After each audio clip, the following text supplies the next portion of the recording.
good evening and welcome to this edition of the Island Stats Football Show. I'm your host, Earl Baston. Joining me is Garrett Punchy Dill and Coach Keita.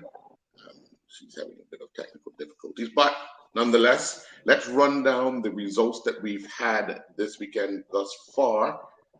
On yesterday at Wellington Oval, it was Hamilton Parish 1, North Village Rams 2. Up at the Somerset Cricket Club last night, it was Somerset Trojans 1, Young Man Social Club 2.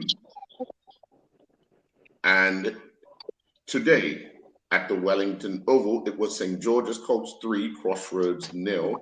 And at Southampton Oval, it was Paget Lions 4, Dandy Town Hornets 2. In the first division, last night, it was the Island Rangers 2, Devonshire Colts 4. At BAA last night, it was Boulevard Blazers 0, Wolves 2. And then today, Vasco defeated St. David's 2-1. And at the Southampton Oval, it was Southampton Rangers 2, Robin Hood 1. So big upset in the first division. With that battle for second place. Obviously, Rangers and Robin Hood would want to stamp their claim on that, and the day belonged to Southampton Rangers. But let's get into the first match of the weekend, which was the North Village Rams against Hamilton Parish. Punchy, clearly, and I say this, I keep saying this each week, North Village do enough to get themselves over the line week in and week out. And yesterday was a testament to that. They needed a victory to stay in this hunt for the Premiership title. There's a three teams run away from the rest of the league in PHC, North Village, and Devonshire Cougars. Ironically, PHC and Devonshire Cougars play at 6:30 this evening. So as the results come in, we'll be able to bring you, or as girls are scored, we'll be able to bring you updates. But just looking at North Village, Punchy, they've done enough in each game in the league, with the exception of the one against PHC in the league. They've done enough to get across the line. Yeah, I was to the game yesterday. I was, it was a situation where it was two different with North Village. The first half, complete control of that game. And then the second half, just the opposite. It was so bad. I was kind of embarrassed by the fact that every other thing they were doing correctly from the first half, Mm-hmm. it was totally opposite. Simple things that weren't working. And I thought, wow, why would you put yourself in this situation? And I just thought that which comes on the fact that if this is a one-on-one situation here, let's say Northridge and PHC playing this game where winner takes all, I put my money on PHC because I wasn't really happy with what I saw the second half of that game yesterday. There was so much. I don't know if they just put in a cruise control, and there was just a lot of stuff that was so bad in the second half. The things they were doing so correctly in the first half, they just seemed like they abandoned it the second half. I don't think that it was so much that Hamilton Parish changed the tactics. I just think that North Village just didn't play that well, and in the second half, and that's a cause for concern for me. I guess it would be a cause for concern to Kenny. And then the individual mistakes. I'm not the coach, but I just see that the amount of goals that have been missing. I mean, some of the players, it was 2-0 up, and then the ball was dropped into the box, and here's this young man, Mr. Wainwright, just standing on the goal line. He completely missed the goal. So you watch him, but I got to give him credit. His free kick was dynamic. He scored a goal that was worthy of EPL. Trust me. Right. But other than that, his contribution is still questionable. He still looks out of shape. He still looks like his first touch is not that good. So what I recognize, which was very important for North Village in terms of what they're like, and I'm not going to go on with this. about how important he is for scoring those goals that really matter to us. Not just from a free kick, but the odd occasion, does he get in the box well? What does he do? And I've seen him, on many occasions, the simple scenes just to put the ball in the back of the goal. He doesn't play well with his back towards the goal. I'm not really happy with what he does in the back. Anyway, but I just think getting back to Norfolk yesterday, complete control of the game. Second half, struggling, really struggling. And I got to give kudos to Hamilton Parish. I guess you would ask Keith about that. What Sergio did in the second half, which was good. But I just think Norfolk, I don't know. I'm not putting my money on them to win the league. Trust me. Okay. Well, betting man, Vegas, I'm not putting my money on. I'm sorry. I'm gonna get. I know.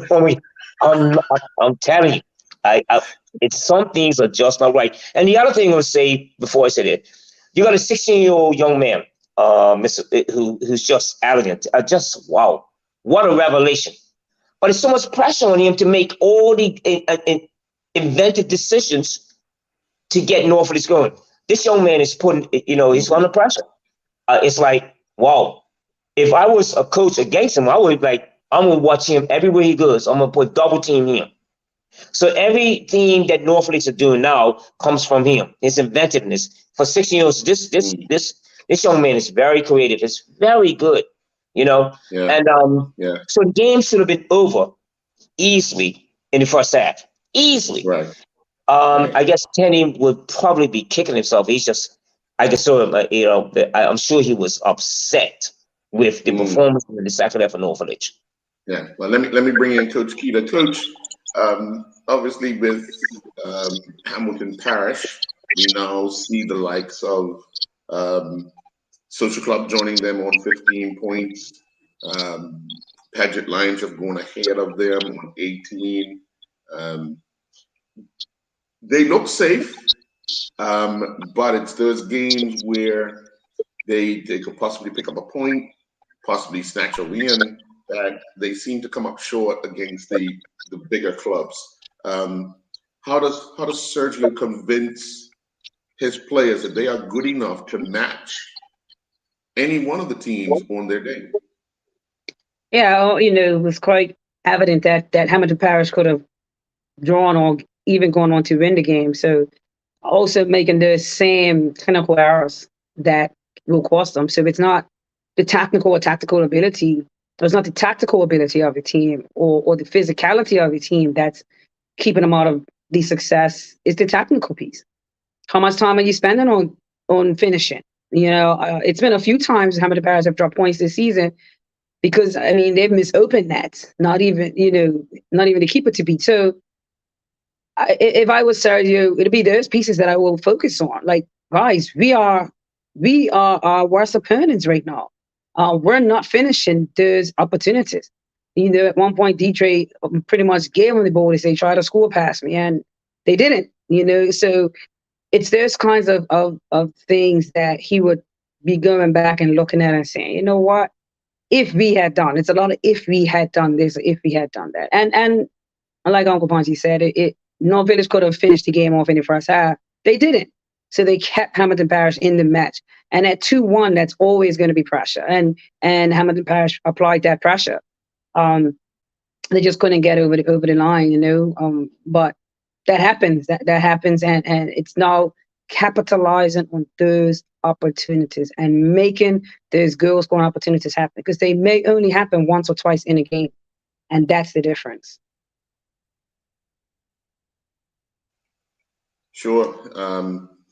And let's turn our attention to that match that took place last night up at Somerset Cricket Club in the Premier Division, where it saw Social Club edge out the Somerset Trojans 2-1. Now, we all talked about the Somerset Trojans, how important it was for them to come away with at least 1 point, let alone 3 points, to then put some pressure on on the other teams and kind of get themselves out of that relegation area.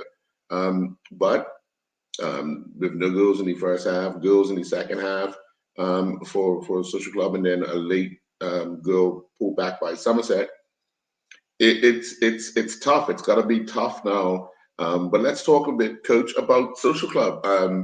Again, they fight and they scrap, and they're able to do, and they've gotten some real good results against some tough teams this year. But pulling themselves out, and again, let's take a quick look at the Premier Division standings and look where Social Club is. They're on 15 points. Somerset, who are second from the bottom, are on 8 points. With Crossroads, let me just pull this out of the way. Hide this. You see Crossroads on 5, but now after that result last night, Coach, Social Club almost comfortable enough to say we've survived a season here in the Premiership. Your thoughts? Yeah, I mean, I like a team like Social Club because you know what? Social Club say on the day, they are not bothered by names. They're not bothered by who you are as a club. On the day, we're gonna play. Yeah, and so for Social Club, it's okay. We're gonna play Somerset. We're gonna play football. The game's not won on paper.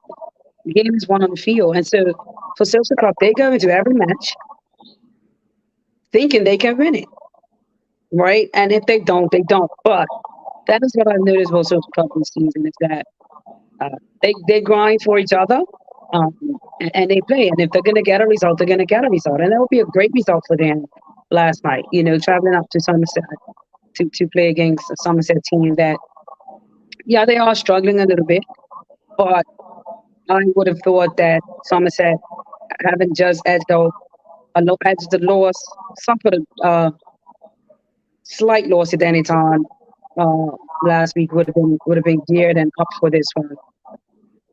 So for Social Club, I believe they've done enough to survive, and they will get more points. Like they will get more points this season, and I wouldn't count them out getting points off of big teams. And Punchy, we look at a team like Somerset, and we knew, okay, as Coach Keita said, they went down last week in the FA to Dandy Town. A bit of a setback because they had been, riding high of late. But then you beat Devonshire Cougars on a Saturday night up at Somerset, and your next home game is against a team that is close to you, and you can't get the job done. Now, we've always said that Somerset have a very young team, inexperienced team. Jensen is working hard with them to give them, that confidence and so forth. But they would have walked off the field last night really disappointed in not getting at least a point. I'm very sure about that. I'm very sure. Now, I'm going to add to what I saw with Social Club. And again, Keita brought that up. Even though Social Club lost to North Village in the FA up 3-0, they fight. They just fight. They will pressure you. They work hard. They're not got a whole lot of technical players. But I'm saying, so you go up, what happens if Somerset is confronted with that? Social Club is going to work hard. They will work. And I'm glad for that what that mentality is like. So Somerset now, with the young players, I'm not going to be used to that. So you're looking at Somerset and look at the table. Look what Somerset are. So when they have these games, the FA games, Cup games, they come a little bit short, but the indoors games, right? But these games that Somerset have, they're being bullied. And I'm telling you, Social Club probably bullied them that game too, right? But I just think that Somerset is still vulnerable to those type of opponents. Whereas in the Cup games, yes. But if I was coaching Somerset now, I'll do the same thing Social Club doing. Bully them. Make sure they're uncomfortable with what they do, the young players, and make sure that if we get to all good against them and work them, and just make sure that they are always under pressure. And with a young team that Somerset have, that's going to be a problem for them. They having to deal with the physicality of teams like Social Club that will come up there and play you to the time. They go, and I saw even though they lost to North Village, but they never gave up. And that's what Somerset not used to. North is a little bit more senior and to deal with that. I don't think Somerset was able to deal with that situation. And you got to be. I'm trying to tell you, Somerset are in trouble. They're in trouble. Yeah, yeah. Well, they only have a few matches to pull themselves out of it. That's right. You know, their next match is against St. George's at home next week Sunday. So we'll have to see. Well, that's good, because if I had to kind of take now when you ask next week, I'm always picking St. George's to beat that game. Mm. Yeah, so they are in a problem. They are really in a problem up there in Somerset. Sure, sure. Well, let's take our first commercial break, and when we come back, we'll look at today's matches and the surprising results and the results. We'll be right back.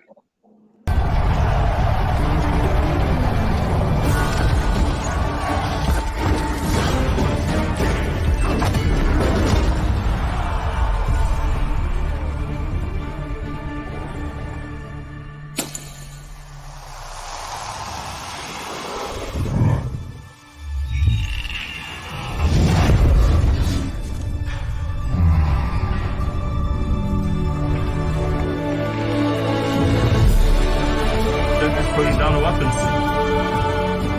You seeing this?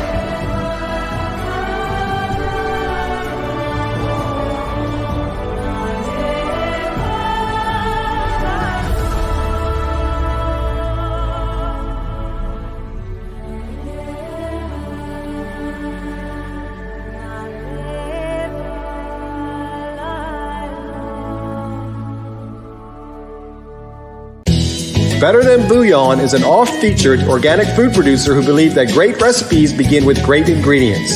This judiciously named brand is aimed directly at the primary stages of meal preparation in the kitchen, replacing traditional bouillon cubes and the like with bases made from organically produced meat and vegetables, resulting in a higher level of purity and a more robust flavor.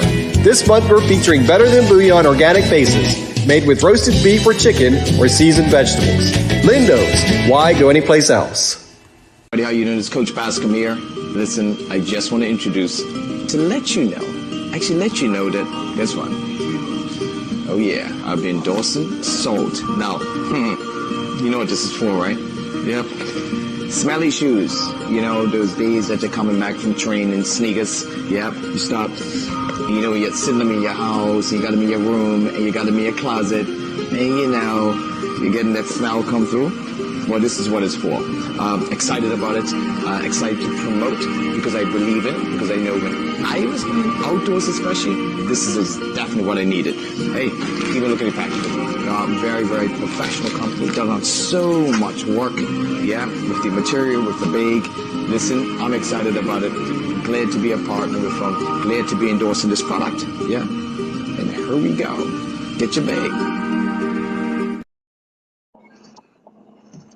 And welcome back. Well, down at Wellington Oval, St. George's Colts gave themselves a bit of breathing room following their 3-0 victory over Crossroads. All 3 goals coming in the second half.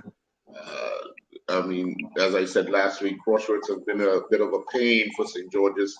But, you know, today it was St. George's Day. And again, if we look at the standings, it pulls St. George's onto 14 points, leaving Crossroads with those 5 points. So Punchy, let's talk a bit about St. George's, because now what we see is them getting players back from injury, and we see now some halfway decent results for them over the, you know, both old boys are back. Jonte has been out now, but just getting players back from injury, them putting away the chances, we've seen their fortune change. Yeah, well, that's not by accident. I think, you know, once they get the better players back, you know, St. Joe's got you know, technically they got some very good technical players there. The problem has been, what did they do? How can they fix the problem? They give up goals. They give up too many goals. Still, like I said last year. But I think I'm giving St. George's would not be demoted. They will, you know, they will stay up. I think they're still in the FA Cup. Am I correct? Hello?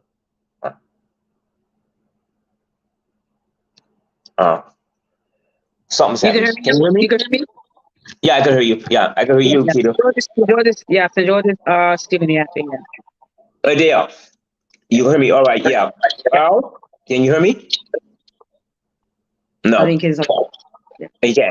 Okay. Yeah. But Keto, yeah, I mean, the Sunday FA Cup, once they'll still be struggling. They shouldn't be where they are. Maybe because of injuries to certain players.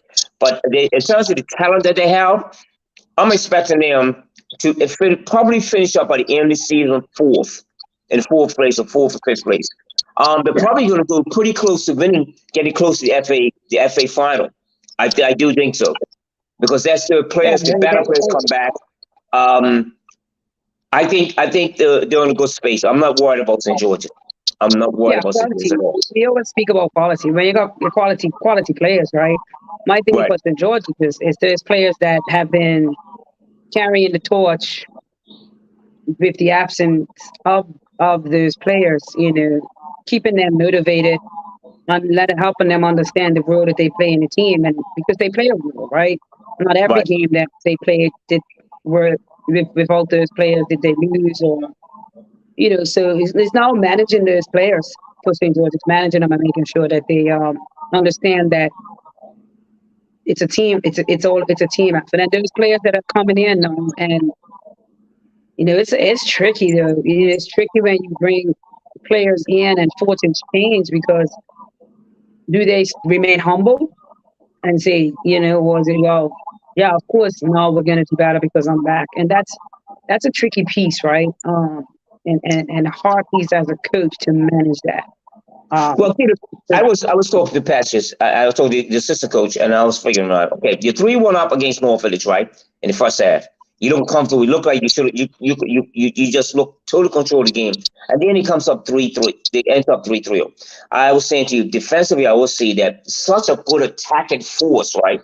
But defensively, I'm still questioning about St. George's ability to defend what I saw defend a lead, and they still haven't gotten that right yet. I still don't think they've gotten it right yet.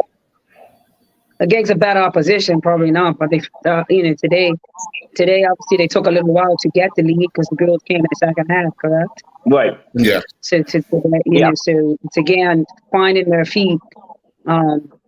So it's two sides: scoring and holding on to the lead, but just scoring anyway.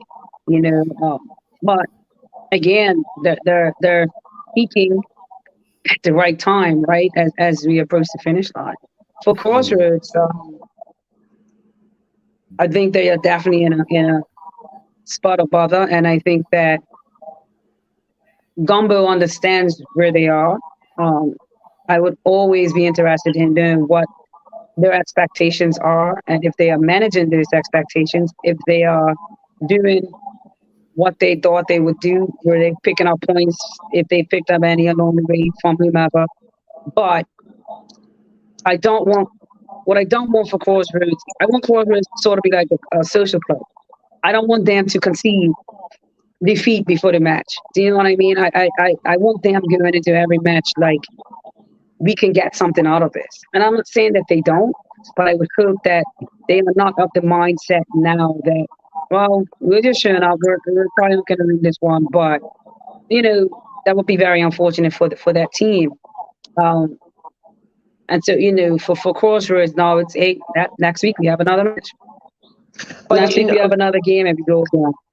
This is a Keto and Earl. This is a good case study because let's say Social Club. I think Social Club. I could put Social Club and Crossroads at the same in terms of quality what they have in the team at their disposal.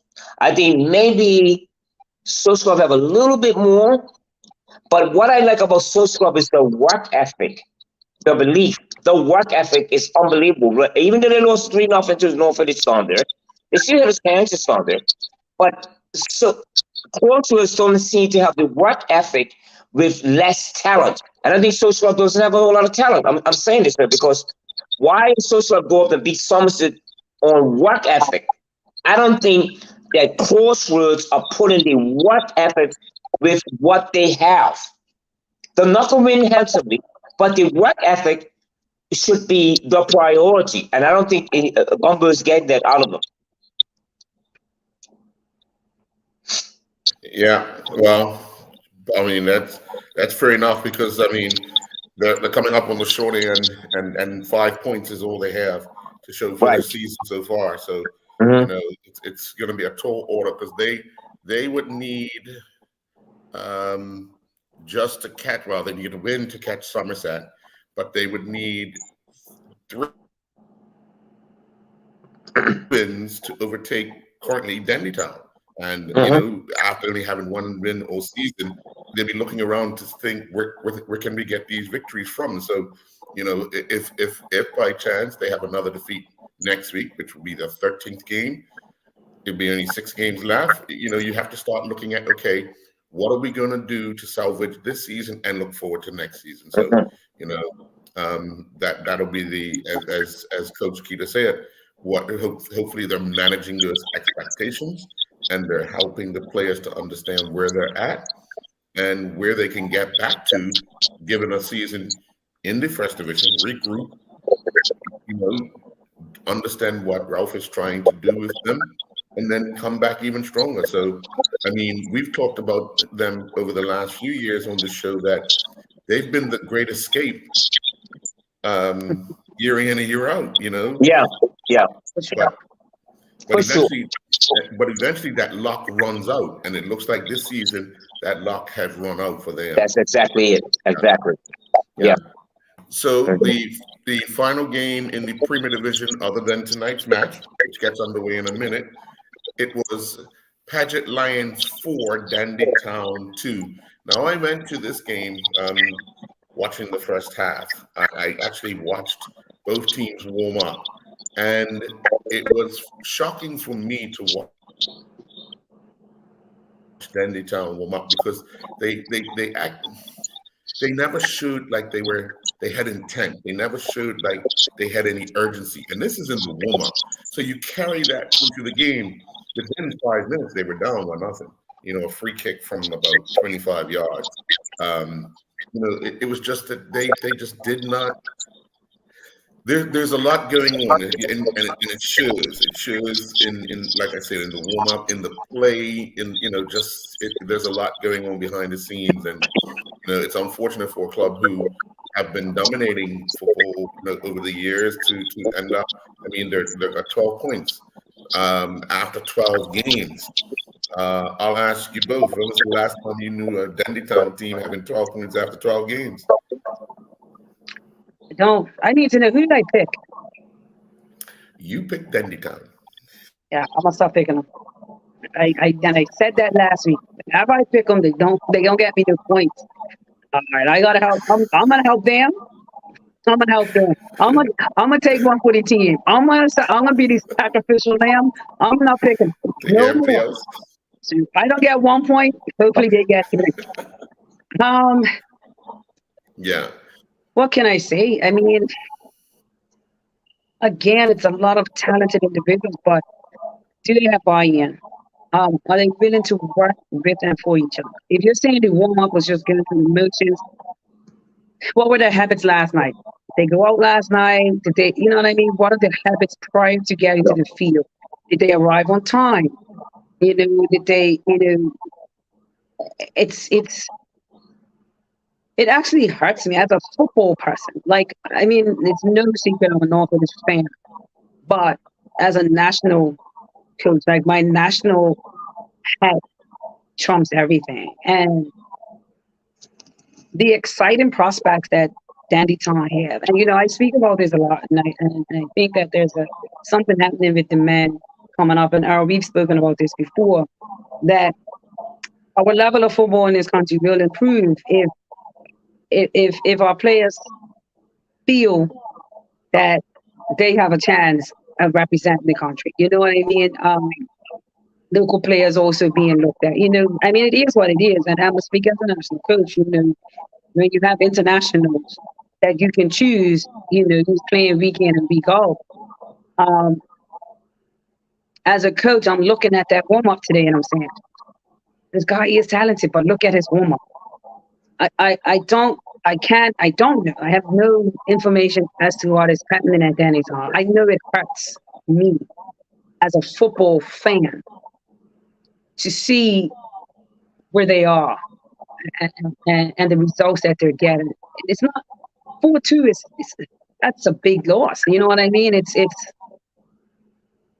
I don't want them to give up, and I feel like throwing in the towel. Don't give up on the people that have supported you all this time. Like, I tell people all the time, and of course, I'm a United fan, so I'm stressed week in and week out. But you can't tell me that Marcus Rashford's not playing for Eric Ten Hag. No, Marcus Rashford's not playing for me, because I'm the one who's stressed out. Eric Ten Hag still gonna make his $1 million this week, right? I'm gonna go to school and get teased by my students and stuff like that. You know what I mean? It's not that you gotta play for the fans. We have to. So regardless of what they feel or what they're going through, like, nobody can tell me. I refuse to believe that, and I'm not no way, shape, or form disrespecting a Paget team, but you cannot tell me that Dandenong Hornets team is a team that should concede 4 goals in any match, let alone. You understand? Like, it's something there, and it's hard. It's really it really is. It's not even about now. Yes, no, Village at the top of the league, and then it's on you down. It's not that for me, and it can't be that for me, because as a country, it's a concern. Yeah, definitely. Yeah, Punchy, looking at a team like Paget, 18 points, you're safe. They're in 4th place. 6 points behind Cougars, who have a game in hand, but they're all but safe in the Premier Division for next season. Job done. I think when they got promoted, Antoine, one of his first goals was to make sure that they stayed up. Job done. Now's the opportunity to see how high they can go, because they have 6 games to, improve on their standings, improve on the goal scoring, improve on the defending, and everybody stakes a claim for a spot in the team for next season. Yeah. I think there's a tremendous boost for him in terms of where they're going. But I'm sure Antoine is realizing that, okay, what can they disrupt the leaders? Because they're not going to win the league, first of all. They're not going to win the league. No, they won't. But what they can do, they cause quite a bit of problems for the others in terms of where they're going. I think they still have PAC to play. I don't think they play North Village again. I'm not sure about that. But in terms of what Paget is, okay, the other FA, I think the other FA, am I correct? Yeah. So the point that I'm saying with Paget, all right. No, what do you do? they're still in. They're still in the FA. Okay, so there's a bonus for them. But in all honesty, right, as I said, it's a growing club. It takes time. Antoine Snow is in his first or second season or third season with him, but it's going to take time. I told you, those games today, what a bonus! To beat Dandenong. So of course, that's going to be very positive for him. But where they're going now, all they're doing is building on what they have done, and staying in the first division, staying up in the Premier Division, and making sure that what they really are about, what they can achieve. And I think Antoine realizes now, and this is my point, I think he just realizes now, okay, listen, we're not going to win the league. We could probably get to the FA Cup final, but let it be a bonus. It's a learning process for Paget. That's with everything that's involved with them, where they are, the whole how the management team, the president, what they are about. And I think kudos for them. They're going about it the right way. I think they're going to be okay. I know they're going to be okay. Yeah, they will be. And they're going to be a force to reckon with, but I'm sure pretty soon, next year, they'll probably pick up more players. And then they're going to start thinking about progress. And I think Paget, when I speak with the president, he was very, very optimistic about what they want to do up there in that area, about the progress and its steps. Antoine's going to make a great coach. Hopefully he'll probably be on the national coaching scheme. And but it's where they are at now. And I think I know they're going to be okay. I know that. Mm. Oh, they are on the FA. They are. Yeah, that's what I Yeah. thought. They are on the FA. So he is. Yeah, yeah. So he could actually concentrate on the league and professional stuff. And that's what I think with Paget. And again, today's victory must be a good boost for them. Sure. Well, we're going to take our second commercial break. When we come back, we'll talk First Division results this past weekend. We'll be right back. Better Than Bouillon is an oft-featured organic food producer who believe that great recipes begin with great ingredients. This judiciously named brand is aimed directly at the primary stages of meal preparation in the kitchen, replacing traditional bouillon cubes and the like with bases made from organically produced meat and vegetables, resulting in a higher level of purity and a more robust flavor. This month we're featuring Better Than Bouillon organic bases, made with roasted beef or chicken or seasoned vegetables. Lindo's, why go anyplace else? How you doing? It's Coach Bascom here. Listen, I just want to introduce, to let you know that, guess what? Oh yeah, I've been Dawson Salt. Now, you know what this is for, right? Yep. Smelly shoes. You know, those days that you're coming back from training, sneakers. Yep. You start, you know, you're sitting them in your house, you got them in your room, and you got them in your closet, and you know, you're getting that smell come through. Well, this is what it's for. Excited about it, excited to promote because I believe in it, because I know when I was playing outdoors especially, this is definitely what I needed. Hey, even look at the packaging. Very, very professional company, done on so much work, yeah, with the material, with the bag. Listen, I'm excited about it. Glad to be a partner with them. Glad to be endorsing this product, yeah. And here we go. Get your bag.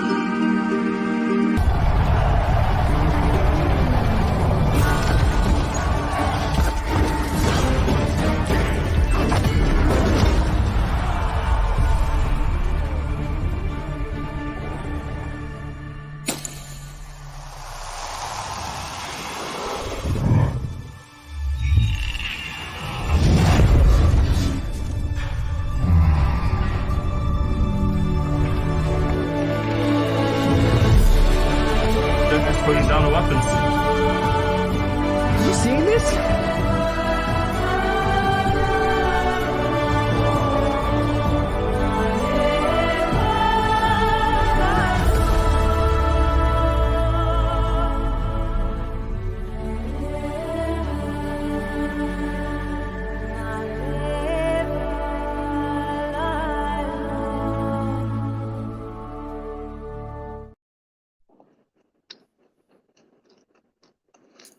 And welcome back. Well, last night up at Somerset Cricket Club, league leaders Devonshire Colts won their 13th match of the season, won their 11th match of the season, moving them on to 33 points, undefeated, scored 45, conceded 13.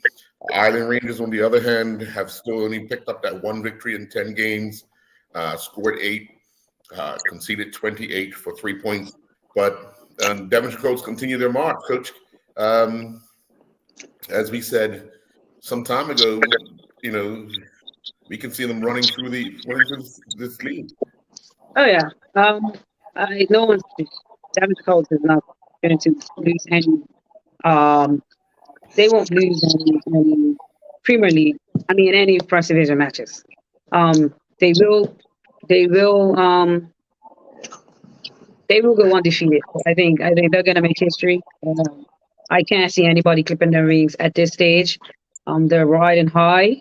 They you know, they go into every game. I mean, that shield. Congrats again to St. Davis, was a blip in their season, but they are a team that should be playing in the Premier Division, and they are showing that week in and week out that they are a team that should be playing in the Premier Division. They got North Village for the FA, so let's see what that looks like. When the draw was made, it was the two league leaders. Yeah, and you know, I think that's a beautiful thing, and we'll see. But no, I think Devonshire Colts, you know, it's easy. It's an easy pick every week.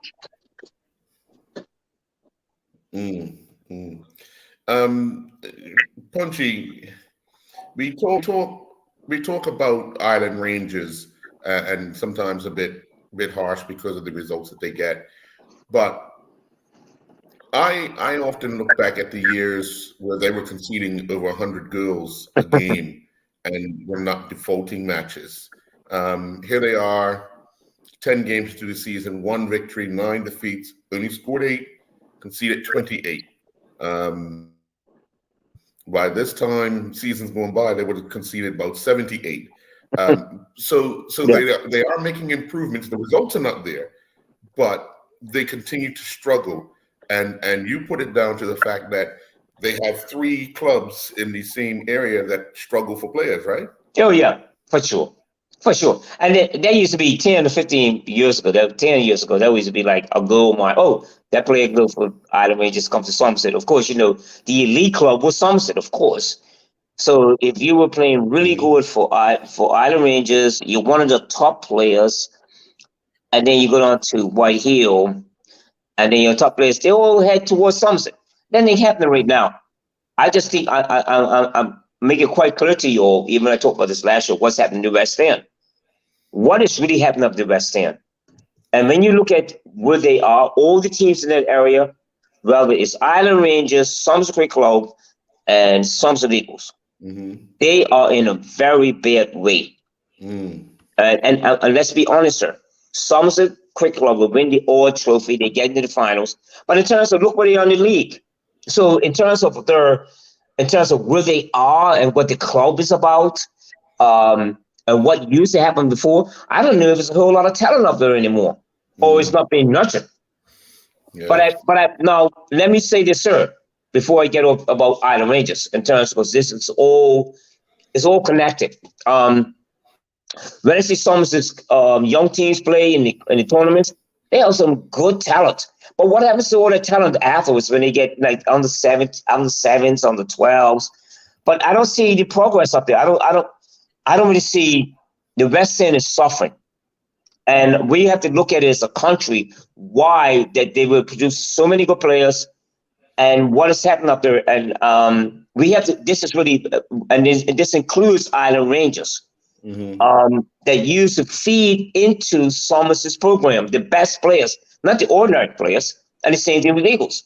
The best players from Eagles and Somerset and Island Rangers go to Somerset, in the West End. But it's not happening no more.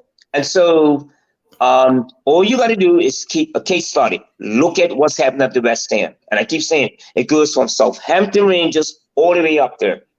There's something not right up there. Maybe it's, I don't know, more families are moving out of the country. What has really happened at the West End? Or that those clubs are suffering. Right. All of them are at the bottom of the league. They all are. And so that's I'm encompassing all this. I'm saying with Somerset Eagles, and with Island Rangers, what was 10 to 15 years ago exists no more. And we need to look at to say why that's happening. And then last night, Rangers, but Island Rangers, again, Island Rangers, no, they're just, they're just a club that exists. That's exactly how I feel. I'm being honest. They just exist. That's it. Where's the junior program? Do they have a good junior program? Do they have a good under 15 team? What is up there? I don't see it, and it's no, I don't. So they are where they are because of what's going on in the country in the West End. That's how I feel about that. Yeah. Well, last night at BAA Field, Boulevard Blazers went down 2-0 to Wolves. Punchy, I'm going to come right back to you because we saw a resurgence in Boulevard to get themselves into second place. Yeah. Then they've struggled for results. They haven't won, and they're backsliding down the standings where everybody else is leapfrogging them. Yeah. Again, same thing. Organization. What they're looking for, the future of Boulevard. Look where they are. Look. I mean, they got hammered against St. George's. That just tells you where they are. They got hammered 8 goals. So they're really, they're not really good. No, they're not. They are not a good team at all. Yeah, they're not. And they are where they are because of they're just not. So, being honestly, I mean, what they were going back 10 years ago, what Boulevard Blazers was really about. They haven't grown. Yeah. They haven't really. I mean, I'll be honest. Like it's just they have the club. What have they done in the last from the days of Andrew Bascom when they were triple, the Warrens and all this stuff? Like, what were they now? And that's another case study because I think they're going to stay that way. They're going to be a club that is going to be. They have no facilities. They train on, will they play the home game soon? Will they play? I just think Boulevard is another thing in this country. Whereas good neighborhood teams, I call them neighborhood teams, good fellows. Hey, yeah, just compete, and that's what they are. That's what they I think they are where they are because no projection of where they're going. Right. Okay. And ain't too many. And remember, don't forget the trouble that they have down there. So ain't too many players going to go down and play for Boulevard. Not the best players are going to go play for Boulevard. It just ain't going to happen. Coach, I'll pull up the standings again because here we have this Wolves team who we can't seem to figure out. When we say they're on the outside looking in, they find their way back in, and look at them. They're 3 points away from second place with a game in hand on the second place team. And they come away with a 2-0 win against a team like Boulevard, who of late have struggled. They moved above Boulevard. Thoughts on Wolves and them defeating Boulevard? Wolves that tricky team, right? So 1 minute we're counting them all, the next minute back in. You just never know, right? From match to match, what Wolves is going to do. They're still among the runners. They were up there again last year. I think they just like to keep things exciting. I just think Wolves like to frustrate their fans and the coaches, but I'm surprised at the result. I thought Boulevard was going to win that match. Obviously, I'm sure I told you, but at the end of the day, Wolves for me will have to look at what they've done today, and that's the thing. Repeating performances. Can you do? I tell you, I just say this to the girls in the national team. We can do the things that other teams do. We just have to do it for a longer period of time. All right. Can Wolves be consistent? Can Wolves do what they did today? Next week, if they play the average of Colts. Like, what did you do today against Boulevard? Individual battles and team battles. What did you do today that you could do again next week against that opponent? Because next week they'll decide. Next week could be a surprise result. They'll be like, "Oh, like last week you beat Boulevard." For me, for Boulevard, I really thought that and I don't think that it's out of the pitch. I don't think that they are, because they lost today, that they are now a team that you can still consider. Again, they just have to regroup and fix what went wrong and go again. But there's two mid-table-ish teams right now in the first division. Just have to figure it out. They just have to figure out what it is they need to do to be consistent. It's the consistency for me, or the lack of consistency in those two teams that's causing their problems. Yeah. I want to go back to the Premier Division game between Dandytown and Paget. I've just got an update. There were 13 yellow cards in the game. Town went down to 9 players with 2 red cards, one for Dante Lavrock, straight red card, shoulder to shoulder, and Tamiko Goda, 2 yellow cards. Both of them came on in the second half. Well, Dante came on at halftime, and Goda came on 15 minutes into the second half, and then to go down to 9 That's minutes. frustration. That's frustration. That's frustration. That's exactly. Frustration. That's exactly. That is inability to manage emotions. Because that's 2 senior players. So I'm sure that the substitutes were to put on experienced players with the expectation that they will do a job. So those players just didn't manage the emotions. I mean, straight red for shoulder to shoulder. That's for me as a whole. But I'm saying, when we're on the subject, and this is another thing I thought about. I didn't see it. So. Yeah. I'm sorry, Earl. About another thing about Deniton. You know, are they old? Are they outdated? You're talking about Tomiko Goto. You're talking about Mr. Lebrock. You're talking about Angelo. I mean, so there's talent there. You're talking about Miss. You know, it's just. What is really wrong with them? Let's stop blaming that the facilities have been up in there for 3 years, 4 years. They don't have a home base.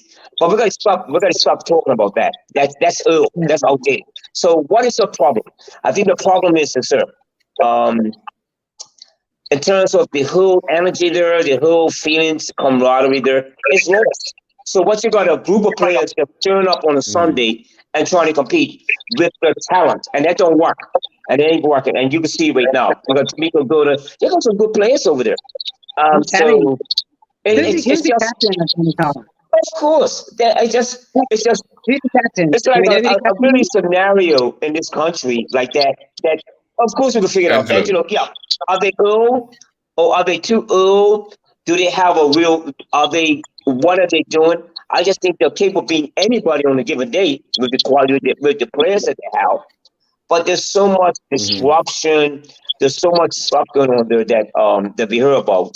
That in Bermuda chatter, as they say. They could possibly be demoted. And that's it. You're talking about having Dante Lebrock, Tomiko Goto, and I've been through it in North Village. I'm trying to tell you, there's situations that it's hard to come out of. It ain't easy. But what's it gonna do? Like, they have a lot of good individuals. What is stopping them from being a good team?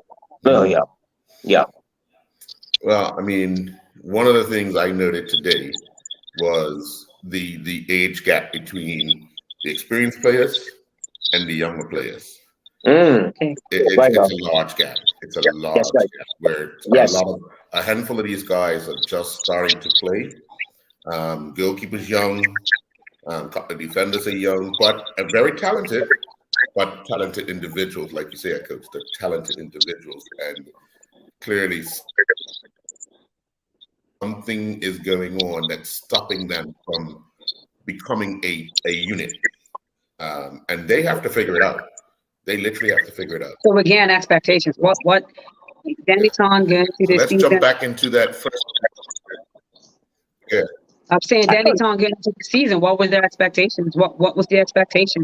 Was the expectation that we have a new young group and we're going to survive and we're going to build on this? Because if that's the case, then they're finding out. They're achieving the goal. Yeah, they are. They're finding out what's working and what's not working. And we'll look to fix that. It's funny. Yeah, it's funny. It's funny that because we talking about Deniton as I keep saying our case studies. A talent alone is not going to make it. None in this country now.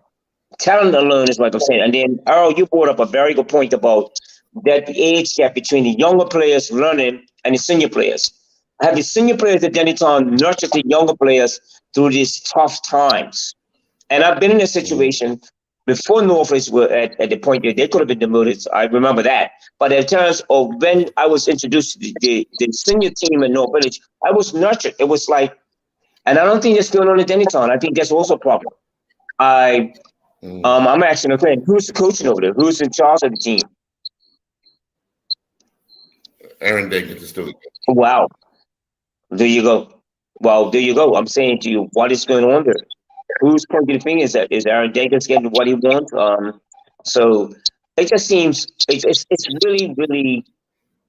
In terms of Bermuda football, in terms of the institution, Deniton is an institution, and I think again, I've been in that position with North Village when we almost were demoted. Once you start, first of all, you start lacking camaraderie, and then you're lacking. Then other things come into play. Players get injured, and so they're going through a really tough time. I'm telling you right now, it might come down to the last game for them. That's what I see. To stay up. I still think they're going to make it, though. I still think so. Nope. I still think so. I still think so. I think so. I think so. somewhat. Yeah, they got enough points.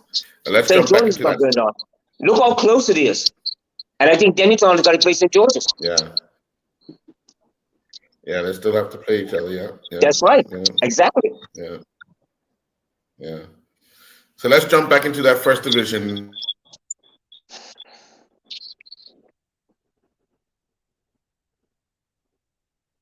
Where we talked about Vasco early in the season. They got pretty fast. They had runs, but now they're getting themselves back on track. 11 games, 5 wins, 6 losses. St. David's 2 wins, 8 losses, 15 points and 7 points. Coach, a team like Vasco, first year back into the league, do you think they'd be satisfied with how things have gone thus far? Absolutely.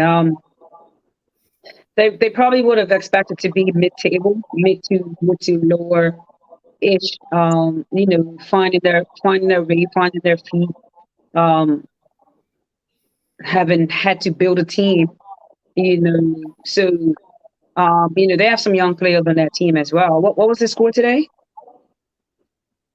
2-1 to Vasco. So, yeah, they would be happy with how things are going, and I think that their expectations would be having right where they're at, and to look at each year, building on that. They will be picking up more players. They will, they may become victims of their success too. A lot of their younger players may be heading off to college or what have you, but I think that they'll be okay. Probably not going to be the Vasco of the past.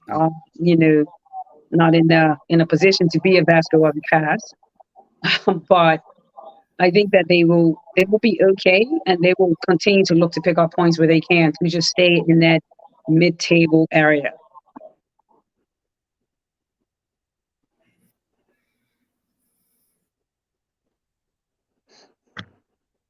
Hello? Yeah.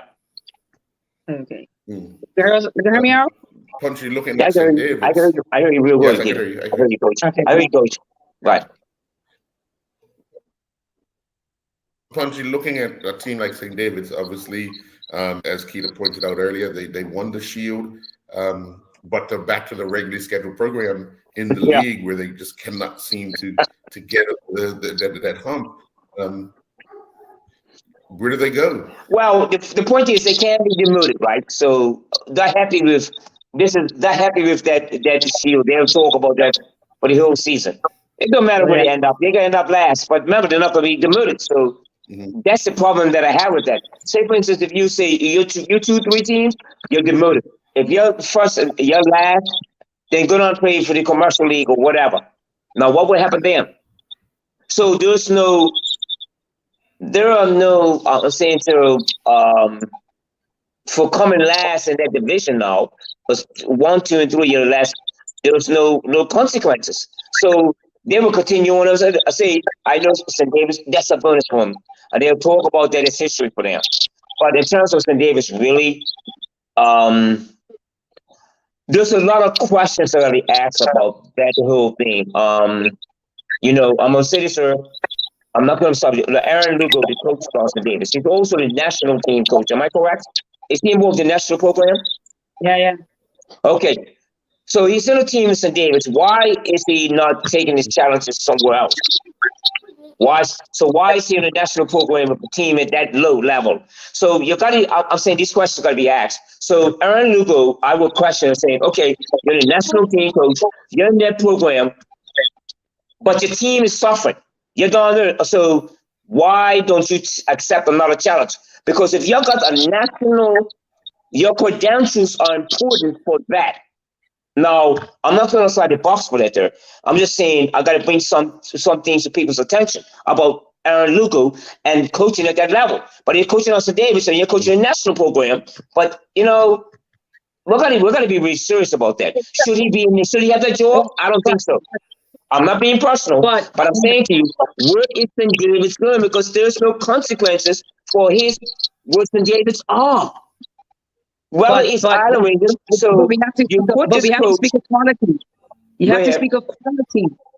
Right. They won this deal with James Pace, Christian Lugo, and Matthew Moreno. We can't deny the quality in that team, along with Batiste Right. being to support them. So you Mhm. can't call it as it is. Those players are not there right now. So it's back to regularly scheduled program. Right. And we Okay. talk about quality week in and week out. If Aaron Lugo doesn't coach St. David, two doors, we lose another team. It's not like a million people's running on St. Davis to take the coaching job. I have No, to take my I'm hat not- off to I'm him not- because Okay. no, I'm saying, but I have to take my Right. hat off to. I know what you're saying. He is taking up another challenge. His other challenge is coaching at the national level. So he's down there trying to provide a sustainable program for St. David's with some sprinkle of help, right? Remember, St. David is a community right now that's struggling in a lot of areas. They're trying to close the only primary school. There's a lot of little pieces, right? There's not a lot of people they're almost like the Island Rangers of the East End. So regardless, like he can try to bring more quality there, but are people willing to drive all the way to St. Davis? It's a different mindset. In the UK, in Jamaica, you got a guy who has to catch a bus 7 hours to go training. He's gonna go training. You understand? In Bermuda, a player saying, "But I ain't getting all the way to St. David. A 15-minute drive. I ain't getting all the way to St. David. I have to go all the way to St. David to pick the key up from training." Right? I'm only saying. No, What else are we doing to help St. David's? I went to understand St. David's is down there training on a field, a government field, with one light down in the corner, right? So, whilst I hear what I fully agree and understand what it is you're saying, we have to look at all the factors that it is that's St. David's right now. And we have to understand Christian Lugo, James Pace, and Matthew Moreno are big players, are talented players, and that is why St. David's won this year. With the sprinkle of players around those three. They were the main force behind that entire run. So much so, James Pace stayed in Bermuda and caught a flight. Had to be stopped to go catch a flight because he wasn't scheduled to stay on January 1st. So understand that Lugo knows what he's working with and what he's not working with. And at the end of the day, the Davis are actually doing the best that they can with the quality that's there.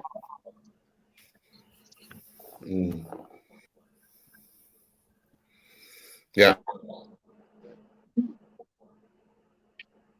Anyway, just my anyway. I'm just saying that, barring that, but St. David's, I'm saying to you, right? Just like there's no consequences for that for those teams. So they just act on, okay, we just show up. Now St. David's are second from the bottom, am I correct? Am I right? Yeah, okay. Yes. So you lose a couple of players to go back to school, but in terms of your overall structure, should it be higher? Should it be better where they are? Or it's just what it is at St. David's? They will compensate, and that's what I feel about speaking about this, about coaches that are in it, like Lugo. It's not been personal. It's just that we got to look at those things like that. That's how I personally feel, that we got to look at the things like that, like about you're down there. I think well, for Mr. Lugo, I think he should take on another challenge. And I think he should, to see exactly what his coaching ability is. If you leave St. David's and go somewhere and challenge yourself, and and that's important. That's what I feel. And I think St. David's, I'm saying, get back to St. David's before we go off this subject about your qualifications. If you're going to do in your national program, but you're coaching a team like St. David's, what are you really bringing forth? And I'm not saying that it's not good enough. I'm just saying I want to see him take on a battle challenge. A battle challenge. That's what I'm saying. Okay. All right. He did. He beat Devonshire Cross. No, I'm talking about a different team. I'm not talking about being in St. David's. I'm talking about taking on a more outside of St. David's. Let's say, for instance, But if he goes to a different team, he's going to have better quality players. Go up, step up, take a step But he's up. going to have I better just want to quality see this guy players take and a he's going step to have up. better results. No, but I'm But he's saying gonna I have think better he stays quality in his players. comfort zone. I think he's in his comfort zone. That's how I feel. No, his in 297 zone. He's a St. David's Islander. He loves St. David's. If he Yeah, leaves yeah. St. David's, nobody coaches him. Yeah, sure. Okay, I got So it. that is the situation there. But Yeah. he showed what he could do when he had better players in his possession. Okay. Yeah, Yeah. Okay. technically set up. Yeah, Yeah. Well, let's finally get to Southampton Rangers beating Robin Hood in the race for second place in the first division. Robin Hood coming to this game, in second place, but at the end, when the game's said and done, Southampton Rangers dug deep today. They really fought off the challenge that Robin Hood was throwing at them, and they threw some punches back and ended up with a 2-1 win. The ironic thing, we all took Robin Hood because of the season that they've been having, but watching probably the last 25 minutes of that match, Robin Hood clearly lacked discipline from coaching staff right through on the field. It left a lot to be desired. I know when things are not going your way, you have a tendency of going overboard, and I just think at some point in time, someone around them has to have a level head to pull them back in, because not everything's going to go your way. And they could have got a point out of it, but because the frustration had taken over, when the ball's not bouncing right for you and you're already frustrated with things, that little extra step, you're not going to be able to do it because your total concentration's gone, and all sorts of things. So looking at Southampton Rangers now in second place, Coach, with, let me see how many games are left, because remember there's only 11 teams, so 9 games left. Yeah, that's keeps giving us some choice words. That's what that is. That's you old boy. Well, I'll take this one. No, that's great, right? I like that. I love that actually. Pretty strong. Rangers is a footballing club. Like, for these past few seasons we've been discussing Rangers. It's been hard for us. Because they were once a very prominent football club. So for them to get the victory against Robin Hood today, will be a confidence booster. And let's see, can they hold on to that spot? Now, are they a team that's ready for promotion? Are they a team that if they do come up, are they playing that kind of football that if they do come up, they will be able to manage and hang on in the Premier League? You know what I mean? But right now they're doing what needs to be done. Obviously, they're not going to catch the average of goals, but they're doing enough to kind of keep the people at bay that's underneath them, and which is Robin Hood and Wolves, I believe. So, it's that race for second is going to be very, very interesting. If they have to take this victory, go into training over these next few weeks and have that high level of training, high level of intensity in training, and bring that into every game. So, as much as they had to battle today against Robin Hood, that next match they play, it's another battle. It's a new battle, and they have to keep at it. Sure. And Punchy, for a team like Robin Hood, who have they picked up quite a few players with some individual talent, pretty much on the Denton side, individual talent, but when things don't go their way, they don't have a unit together, and it clearly showed today. Oh yeah, well, what you witnessed exactly what we're talking about. The discipline and Robin Hood, when it shows many times when things are really not going your way, how can you dig deep? And that's I'm not saying it's, but it's a traditional like Robin Hood. I'm sure Pedges got past that now. The mentality when you got to dig deep and listen. This is what we're playing for. We're trying to build this organization. Robin Hood is not there. You look at the players that they have. Those are players that have left other teams. Look who's playing for Robin Hood. So you would see that behavior when things are tight, when they're down and out. They don't where they come from? The teams that got other people come from other clubs. So are they They came through Robin Hoods? No, they don't. So you'll see that behavior when the things are tight. And I think a lot of teams like that in this country suffer from that. When things, look, let's be honest here. Let's say about Southampton Rangers, Keith is doing good. Yes, he is. Right? He's doing good. Southampton Rangers in second place, which I didn't think he was going to do anyway. But what we're looking at, okay, if they get promoted, what they're going to do after that? When things are tight, when things are really rough, when things are not going right, how do you dig in and just, stay to the course? What do you do when things are not going your way? And that's what a lot of teams are suffering from now.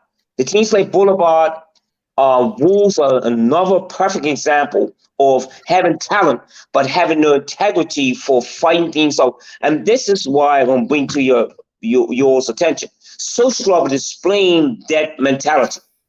They work, they not got a lot of talent, but they work for each other. And Rangers, I don't know if that's it. I don't know. See, I don't know if Keith can implement that, because Gumbo has implemented that at Crossroads. Just work, because maybe he comes from an institution that talent is everything for North Village. He's probably looking for that. But all I'm doing is saying to you is that it's really something to understand when you talk about Robin Hood, the behavior of those players. And I know the players that are playing over there. I won't call them rejects from other teams, but the picked up players that were making it for other teams, and it's been comfortable for them now. But right now, when they're up against Rangers, and it's like, okay, what can you do? They don't come through. But don't forget now, Rangers were totally last week in the FA, right? They were, when you saw the game out. So how's that going to be for next year, even if they get promoted? So Keith's got a building process there. But I'm just saying that I'll take a page out of Social Club's book. For a lot of teams that are like Rangers, that are like Social Club, the Social Club is like a textbook. Work. Be very efficient in terms of your hope. You're committed to this, sustaining yourself. And look, and Social Club's done it. I'm telling you. And I think that's what Keith's going to have to do with Southampton Rangers.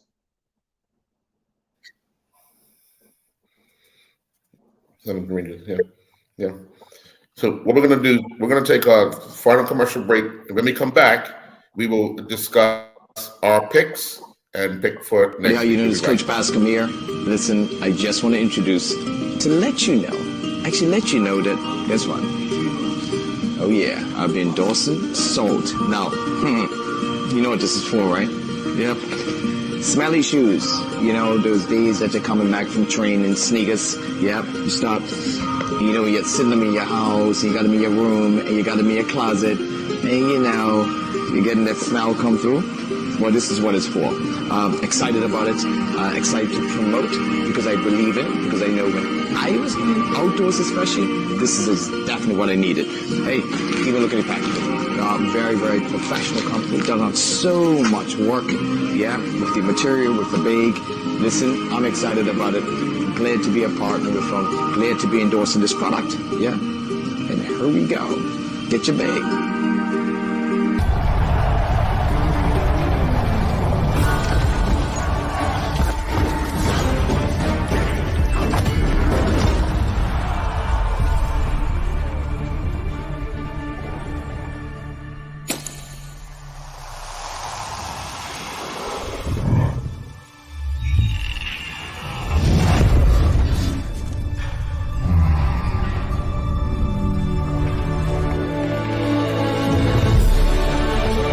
Putting down the weapons. You seeing this?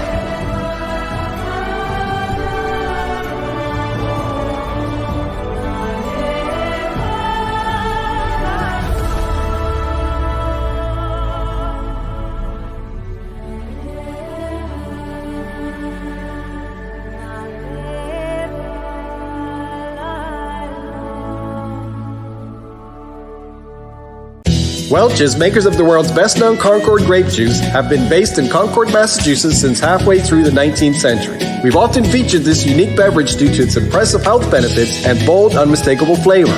Welch's has gone on to diversify their range over the years, successfully launching many new juice-powered products designed for refreshment and flavor. With the imminent holiday season in mind, we're featuring Welch's Sparkling Grape Juices, the ideal non-alcoholic party refreshers brought to us by John Barrett & Son Limited. Lindo's, why go anyplace else?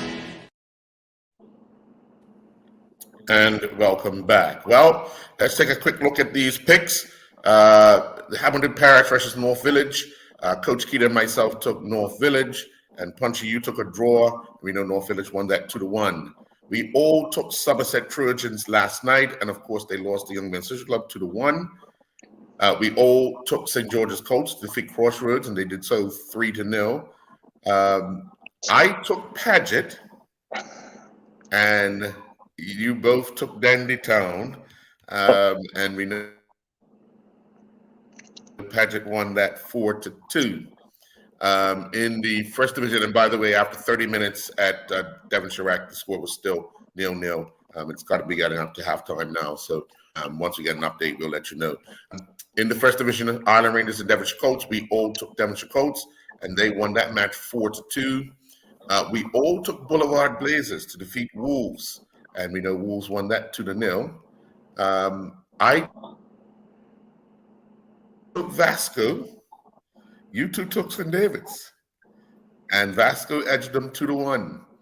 And in the final match, we all took Robin Hood to defeat Southampton Rangers, and we know Southampton Rangers won that 2-1. So even after last week's match, because we all took Somerset Trojans, that was the late game last week, to defeat Dandy Town, and we know that Dandy Town won that one 3-1. So I stayed on 69.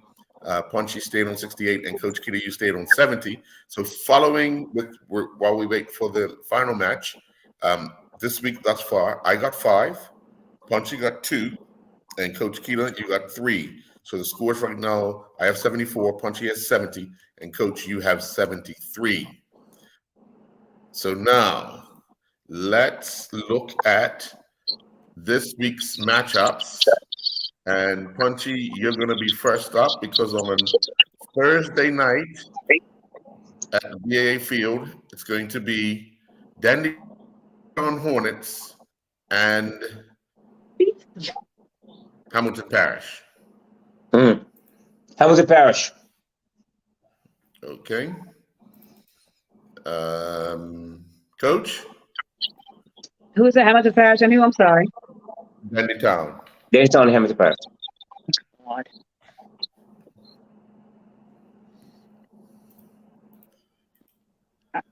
Yeah, Hamilton Parish. Hamilton Parish. How, you know what Danny Town visit?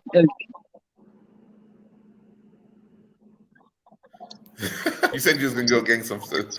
Yeah, I'm gonna get some heavy. I should go for Tom. Well, I'm going to go for Paris as well. All right, Coach, you're up. On Friday night out at Devonshire Recreation Club, Devonshire Cougars and the Paget Lions. Devonshire, I'm a good Cougars. Yeah, I'm going to take Cougars as well. I'm going to take Cougars also, yeah. I'm going to take Cougars over that one. 3 of us taking Cougars. The third match is my pick first. PHC Zebras host Social Club. I'm going to take PHC. That's on Sunday. Punchy? I'm taking, I'm PHC. Okay. And Coach? That's easy. Okay. On Sunday, Punchy, you're up. Crossroads host North Village Rams. What's that game? Georgia? That's a given. I just want to think, I saw it last year. We have a little history on that. I saw it last year when North went under and they drew. And I think this time with Crossroads, I think North got this. I'm taking North on that. Okay. Coach? Yeah, North Village. And I'm taking North Village as well. The final Premier Division game of the weekend will see Somerset Trojans taking on the St. George's Colts at Somerset. And Coach, you're up. St. George's. Okay. I've actually taken St. George's as well. Punchy? I'm taking St. George's for that, Harold and Coach. St. George's in a real way. I was saying to you, they're going to be. I think St. George's got this game convincingly. Trust me, convincingly. Okay. Let me move to the first division on Thursday night. Robin Hood take on Boulevard Blazers. Coach, you took the first one, right? Okay, it's my turn. I'm going to take Robin Hood to bounce back from this one and get their promotion bid back on track. So I'm going to take Robin Hood.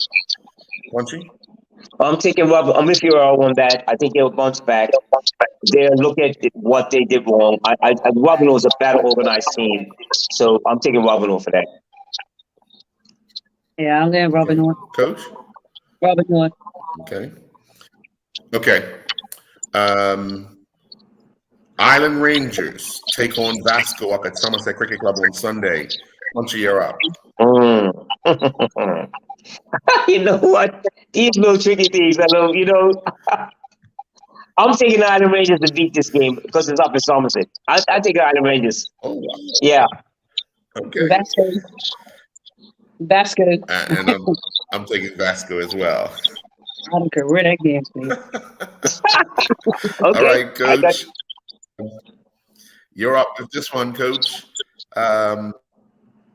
Somerset Eagles host Devonshire Colts at what? Oh, damn it. And,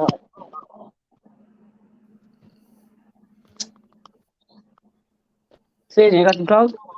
Huh? Watch it. Let's play Minecraft, okay? Fan died. Did you hear me? Let's give it another second. Organization. Did you hear me, Coach? Okay. I'll go Punchy then. I'm going to take Devonshire Colts. You're up. Oh, Somerset yeah, Braves, I'm Devonshire Colts. They're not gonna let up. He's Ray Jones was down there already looking at Norfolk yesterday, so he's thinking ahead. They're Devonshire Colts for that game for sure. Okay. And the final match is St. David's hosting Wolves. I'm going to go with Wolves on this. St. David don't have the players at the personnel right now, at the disposal right now, to overcome what they were able to overcome on New Year's Day. So I'm going to go with Wolves on this one. We're completely right. Like Kitty was saying, look at where St. David's are, second from the bottom, right? I think their season is complete now. They've won their cup. There's no consequences for being where they are. So Wolves have got this. That's for sure. Okay. All right. Well, there you have it. We'll be back with another edition of the Island Stats Football Show next week, Sunday. Punchy, have a safe week and good luck on your picks. Yeah, for sure. For sure. Thank you.